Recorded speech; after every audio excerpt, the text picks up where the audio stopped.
you check the children? Show a little match sometimes. Hi, I'm Chucky. Wanna play? Sometimes. That is what You're gonna need a bigger boat. What's up, everyone? Welcome back to the Horror Show. I'm Cecil Laird. Jaime Fuego here. And we are here to discuss a brand new Guillermo del Toro movie about 2 weeks ahead of its release, maybe a little bit Netflix, less than that. Yep. And this is one that has been long talked about, but I feel like we didn't even really get a good look at it until recently, fairly recently with the first trailer. Yeah. But this is one where I gotta be honest, a little concerned because oftentimes with Guillermo del Toro's more gothic kind of romance-leaning things, The Shape of Water, I don't tend to appreciate them as much. So, not only that, but I am not the biggest Universal Monsters guy. I've only seen 4 of them once. You've seen the Boris Frankenstein. I did see the original Frankenstein, so I did appreciate it for what it was, but this is kind of... I was intrigued by the idea of this. I knew it was going to look pretty. I didn't know whether I was going to like it that much.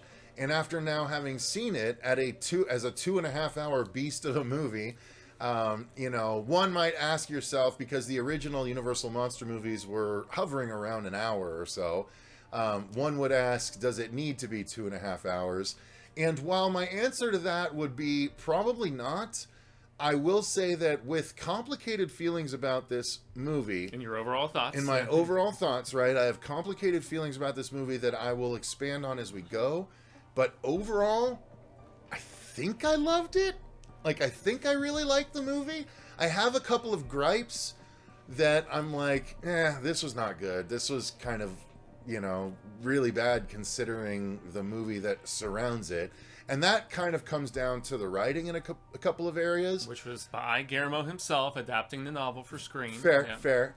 There was a bit of Disney-level romance timelines going on here. Yeah. As far as, happening super fast and super unwarranted. Yeah, super easy, barely an inconvenience, exactly. Right? Yeah. Considering that, though, I loved just about everything else about this movie. It was a really, really well done film. Obviously, when Guillermo's involved, that's going to be the case. He definitely utilized his budget. Oh yeah, and Netflix money. Yeah, and I was ultimately, I really enjoyed the movie with a couple of issues notwithstanding. Yeah, and I can definitely echo those sentiments too, because this was almost excellent. I didn't feel the runtime actually too. I thought it was very briskly paced. I did a little bit. I have to admit, couple patches here and there maybe, but it definitely didn't feel like nearly 2.5 hours. No, at least that's for true. me personally. Anytime he has this sort of budget behind him, whether it's the Hellboy, Golden Army looked amazing. It was awesome. You could put all that money on screen.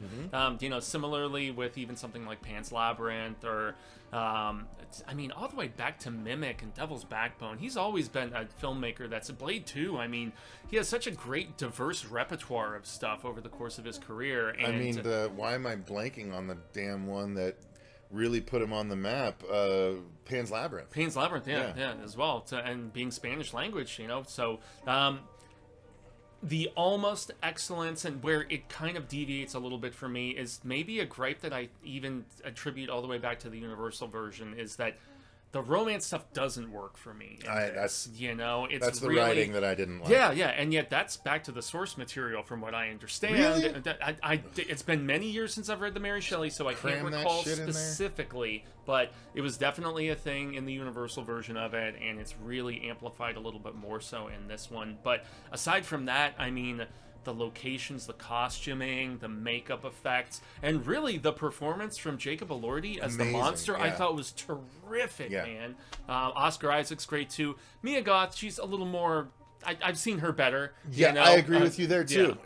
When I saw what she was doing, right, because from her very first words, it's like, oh, this is a choice. Yeah. And Maybe I don't she know was if directed to be that way, a little more on the restrained side. But yeah, very, very restrained compared to anything we've seen before. Which I think would be period specific for, women of this nature suppose, marrying into a very wealthy family. Although they don't really give a lot of context about what family she was coming from when she's marrying, Victor's brother William and everything. But yeah, as a whole, this is pretty awesome, man. It's high level shit. It's really high level, and I'm so glad that we were able to see it in theaters as opposed to back home on, watching it on Netflix, the whole stream thing. And specifically they did it. The ship stuff, to me. Yeah, because it opens very strongly, I thought. I loved the inciting incident at the beginning of this. I thought it was damn well, essentially the wraparound of the story. You know what I mean? Yeah. So let's dive into it a bit more, right? So if you guys are just curious for our overall thoughts and you don't want to hear anything else about the movie, because quite frankly, outside of the one trailer that we watched, I didn't know shit about what was going to happen. I was curious how much they were going to alter things. Yeah. I mean, outside of having seen the original once, I didn't know, and that was months ago, and I don't retain information. Yeah, so. and it's been so long since I watched the De Niro. Too many Jillikers, man. Yeah, the De Niro one from the 90s, I think, is the only other point of reference aside from the Hammer horror version from, like, the late 60s, early 70s, I want to say. Okay. And I'm trying to remember if that was Christopher Lee or if that was somebody else. Hammer was Christopher Lee. That's I what believe. I thought, yeah. So yeah, the story of it, of course, if you weren't aware, well, actually, I mean, we might as well just say what the wraparound is. It starts off with a ship that is trying to make its way it's on an expedition to the North Pole. And it's, what was it, 1700s? I can't remember. Late 1800s. Late 1800s. Mid-ish, late-ish 1800s, yeah. So yeah, they're making a traversal to the North Pole, or attempting to, and they're stuck in the ice. And while they're trying to dig their way out, an explosion goes off nearby, and they end up, well, I don't want to, I guess I shouldn't get too in detail, but it starts here with this crew aboard this ship that end up encountering, Frankenstein and Victor. Well, Victor and the monster. Victor and the monster, correct. Yeah. Sorry. Oh, God. Get that out of the way right at the start. Yeah, we know the monster isn't Frankenstein. You will get savaged in the comments. But yeah, so essentially the ship crew gets Victor and brings him aboard, and then he tells them his story. As the monster is outside, lurking about. Yep. And potential danger. Exactly. And so, yeah, we get this long form story told by Oscar Isaac, who plays Victor Frankenstein in this very well, I think. I thought he's damn good. I thought he was really good. I mean, even though a lot of people didn't like Moon Knight, I thought he was good loved it. in well, the I didn't role. love it, but I enjoyed that show. show. I enjoyed it more than a lot of people. Yeah. So yeah, he was great in the role. But yeah, so the story is the long form telling, obviously long form at 2.5 hours, starting with him as a kid and his family life and the introduction of his brother, and then how the family ended up sort of splitting, and he just really wanted to become every bit and more so the surgeon that his father was. Yep. He really desires to conquer death. And so as he goes through life, he gets closer than anyone has before, and he is in his demonstration of such a thing at a university. He ends up being approached by someone that watches him, played by Christoph Waltz, who says, "Hey, I understand what you're doing, and I, would really like to fund your research. And, maybe down the line I'll ask for something in return, but for right now, I just want to see you succeed." For whatever could it be. Yeah. Exactly, yeah. I mean, that was pretty writing on the wall, but nonetheless. And so Victor does his thing. He builds his lab, and as he does so, his brother comes back into his life, along with his brother's fiancée, played by Mia Goth. Yep.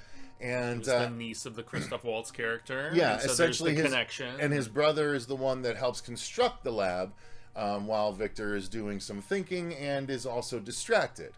And then, of course, the monster is created, and Victor then... I don't want to say anything beyond that, because I don't know how much of it is close to the story from there. But the monster is created, and... hijinks ensue. Yeah, and so we do have obvious similarities between the Universal version that is so well known, but it also goes in some different directions as well, which I appreciate. That's what I understood. Yeah. Yep. Yep. And so, I mean, props to that for being so long since I've read the original Mary Shelley. I'm not sure.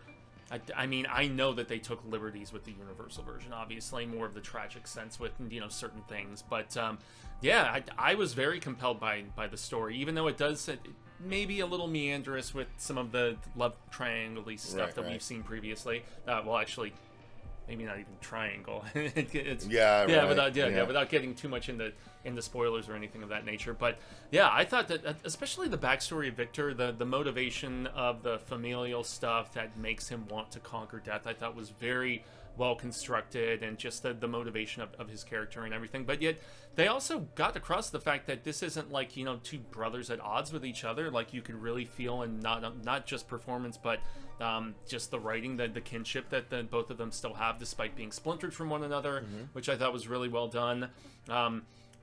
It's honestly, just to echo the gripe from earlier, the writing of Mia Goth's character specifically is where I feel like the film fell a little bit short, because it didn't develop things quite as well as it needed to. It absolutely did not. I agree.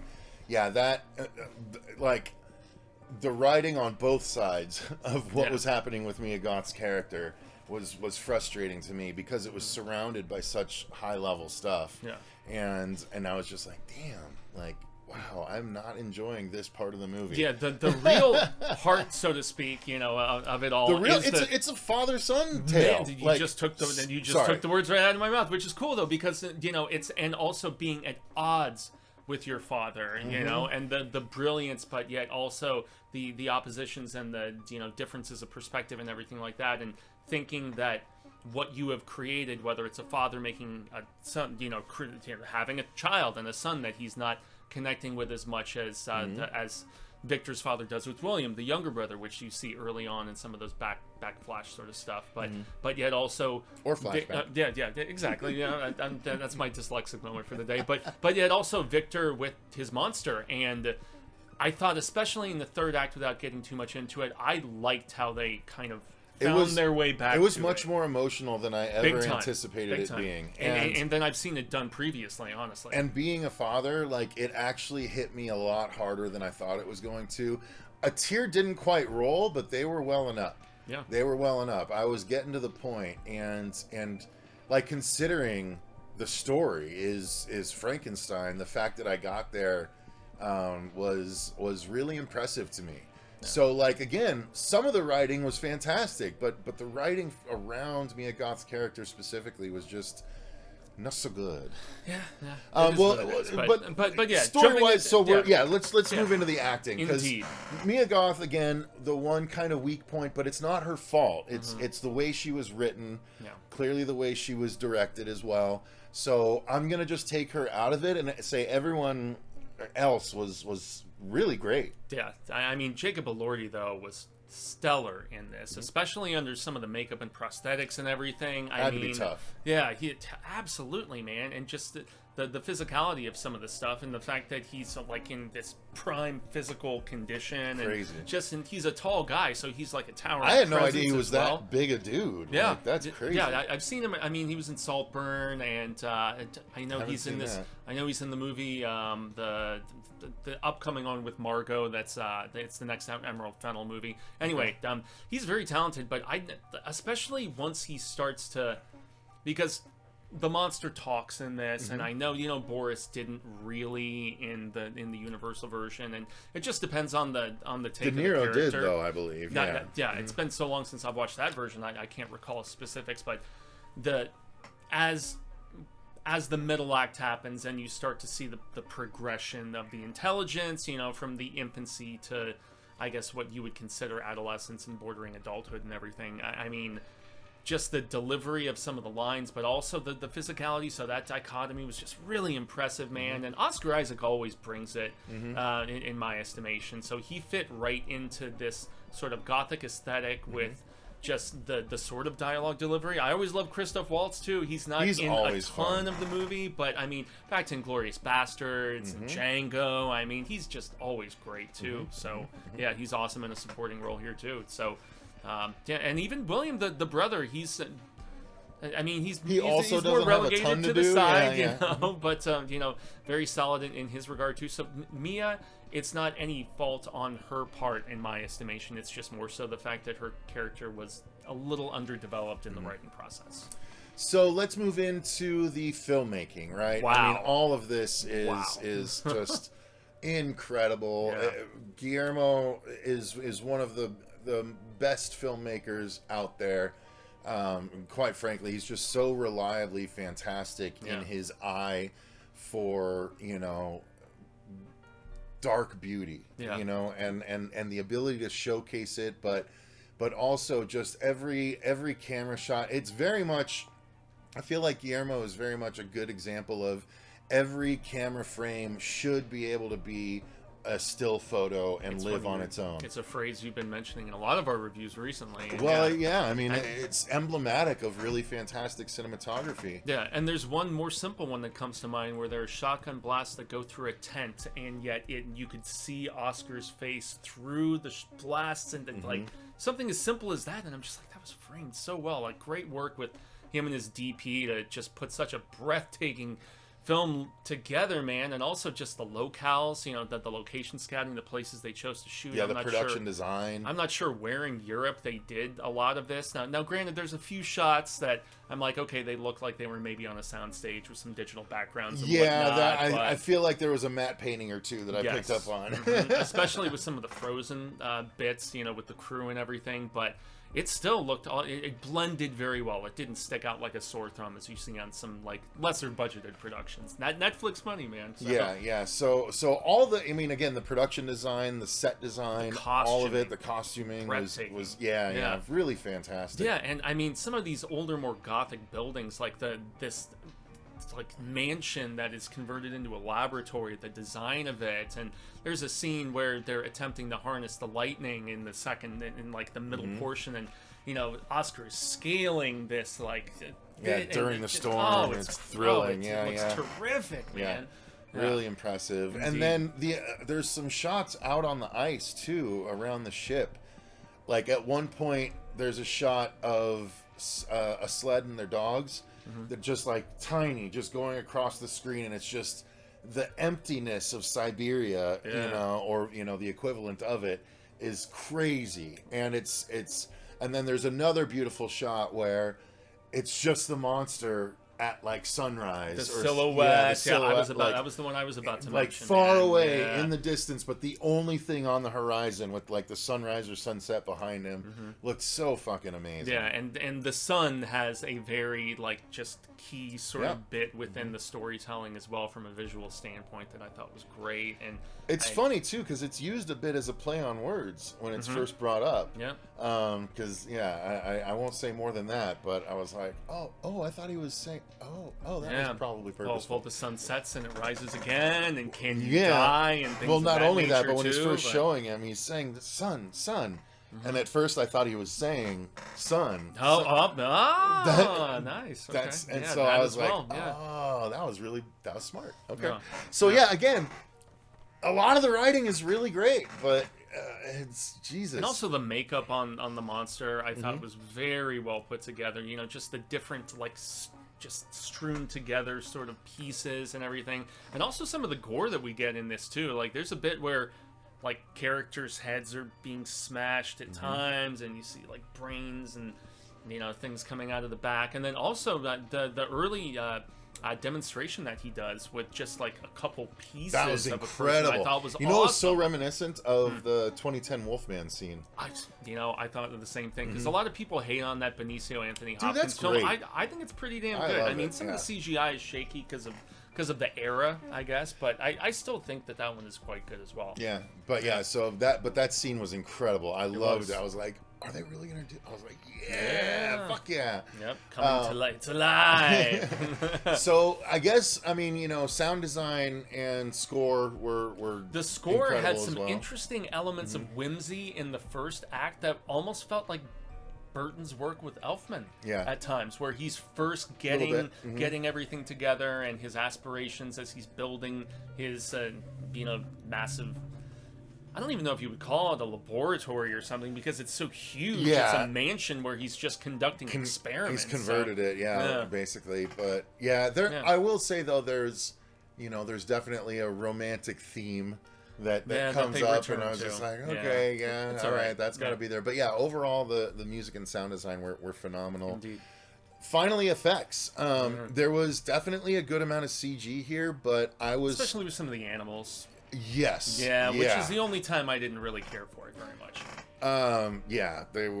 There was a lot of wolf action that was a bit on the questionable side. Yeah. Everything to do with the monster was pretty phenomenal, and there was not an insubstantial amount of gore. Like, I can definitely see why this was R-rated, especially when Victor is first.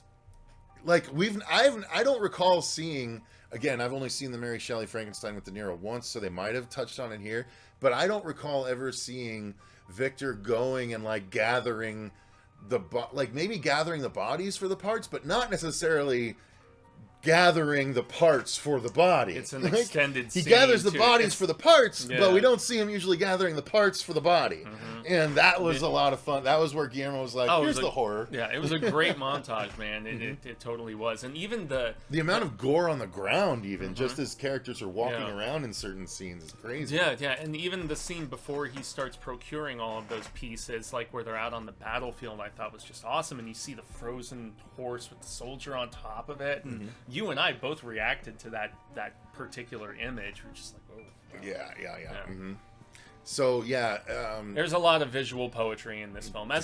Even in something like Crimson Peak, which I know neither you nor I liked particularly much, it was still a gorgeous looking. Because that was just so romance forward. Well, and also and here you go. Like again, was that written by Guillermo as well? I don't remember if he wrote that one or not. Okay. I just remember Hiddleston. That might be why. Maybe he just struggles writing romance. You know what I mean? Maybe. Yeah. I don't know. Yeah. Prove me wrong in the comments if I'm mistaken. Well, I mean, when you think of his most romantic work, which would be Shape of Water, which won him Best Picture. And, I was not a fan. I was not a fan. I didn't hate it, but I just didn't love it as much as a lot of people did. It's just horror bestiality. Yeah.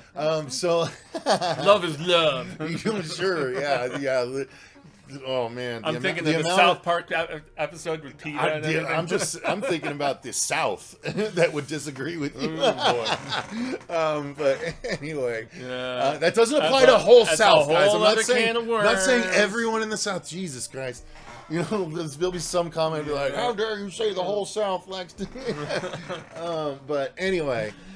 Continuing on the effects, so the CG again, there was some obvious parts, but a lot of the gore was very practical, and there was his experiment. Throughout, but it's tasteful when it happens, and very well done when it. I mean, his experiment. There's a bit with a jaw getting like ripped off. Well, I'm talking about stuff around his science lab too. You know, his test subjects, as it were. You know, like that shit is all gore too, but it's all practical gore, and it's really awesome. Yeah. So and it's not like a shock and awe, like just done. It's like a lingering. You know, you have to soak it all in, man. You know, and it gives you the chance to, which is nice. Yeah, and also just like some of the. I don't understand a lot of the anatomy science, which is just put forth within this, but I mean some of the suggestive bits about just trying to figure out where a lot of these electrical signals are sent through the body, from like the back upper area of the spine. Seems credible enough. Yeah, I mean, at least for a know-nothing like me. Well, that's where the science and science fiction comes from, right? It has to be credibly written. It's truthful. And there doesn't have to be fact. And there's an essence of science fiction that's always been there with this is like Frankenstein or the I forget the subtitle. Why do I feel like this might be considered like the first science fiction story? I mean. I'm trying to remember when Mary Shelley actually wrote it, because this was like the only thing and she was so young when she wrote it. I could have swore I saw an essay recently that was like indicating that Frankenstein was the first science fiction story. I believe it was before Jules Verne was writing stuff like that's when 20,000 Leagues and all that stuff, and Time Machine and whatever. But correct us again if we're wrong in the comments, or make us feel dumb, or make us look right. That'd be great too. But a great melding of science fiction sensibilities along with gothic horror. Like, this is a great melding of both of those, I think. Yeah. Yeah. So, guys, I mean, we believe it or not, we didn't spoil anything. Not so really. No. It's 2.5 hours of movie, so a longer review. The ending is a little gonna different. spoil tons. And I dug the end. I did too. I loved it. I really, really I did. loved how everything resolved. It was not a retread. No, No. I really dug it. So, guys, if you have a chance to go see it in theaters, well, is it too late? Is it just this weekend? I'm not sure if it was just this weekend. Netflix did it specifically like they did with Roma and some of their other awards contenders, because you have to have it in theaters for a portion of time to get that consideration. So. Well, and they're putting the finale of Stranger Things in the theaters, too, we just found out. Oh, yeah, so. we'll be there. We'll be there. Absolutely. So, yeah, guys, once it hits Netflix, if you can't get to the theater to see it, absolutely make time to see it. November 14th, I believe, is when it hits. Is on it? Netflix. I thought it was the 7th for some reason. I want to say the 14th, Fair but enough. correct us if we're Oh, wrong. yeah, hey, got 3 different things to correct us on. You always love to. Enjoy. So, Yeah, guys, it is tremendously worth your time. Indeed. Again, there's maybe There's you a few might wrinkles not, here Yeah, and you there. might not bump into the issues that we bumped into, but if you do, just know that it's not forever. The rest of the movie does pan out really, really well. So, I highly, highly recommend it. This is definitely probably going to be towards the tops of my year list. Oh yeah. So I'm definitely recommending this, especially if you can get to a theater to see it. It definitely deserves that big screen treatment. Indeed. So yeah, I think that's gonna do it, you guys. Let us know what your thoughts are if you did see it in the comments down below. Try and keep it spoiler free at least for a little while, so the people that watch this review aren't spoiled if they accidentally scroll a little bit too low. Be considerate. Come on. Indeed. Thank you very much for watching, especially if you've watched all the way up to this point. Thank you to our patrons for supporting the channel the way that you do. Until next time, though, I've been Cecil Laird. Gracias, Jaime and Fuego. And remember, Stay scared.